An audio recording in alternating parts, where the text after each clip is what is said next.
Happy Garden of Paper Flowers. Sweet girl Mina falls in class 5. Her hobby is decorating with flowers, but not really flowers, paper flowers. By cutting old colored paper, folding she makes a single flower. The flowers are so beautiful to look at that it makes the mind feel good. Mina's parents used to see that Mina was always making something. One day her mother said to her, "You make such beautiful paper flowers.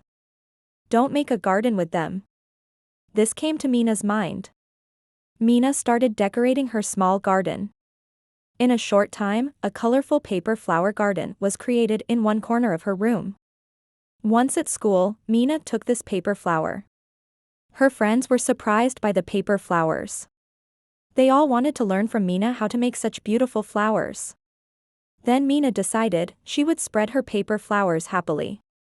She would say to everyone with one flower, "As long as there is a happy garden, there will be green in our minds." Little Mina is very dear to her grandmother. Every day her grandmother tells her different stories. One day Mina asked Grandma, "Grandma, if I can make you a flower, would you be happy?" Grandma said with a soft smile, "I'll be very happy, Mom. But may the flower last longer." Mina thought a little, "Then I'll make you a paper flower." With the colored paper in her hand, Mina made a beautiful rose-like flower. She wrapped the petals in a way that looked like a real flower. She handed the flower to her grandmother and said, "This flower will never wither, Grandma."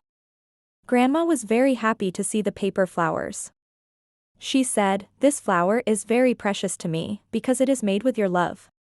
Then Grandma arranged the flowers on their bookshelves. Every day when Mina comes to listen to stories by her grandmother, she sees in her grandmother's eyes the love touch of the paper flowers. This is how every day Mina takes on a new form with the story of paper flowers.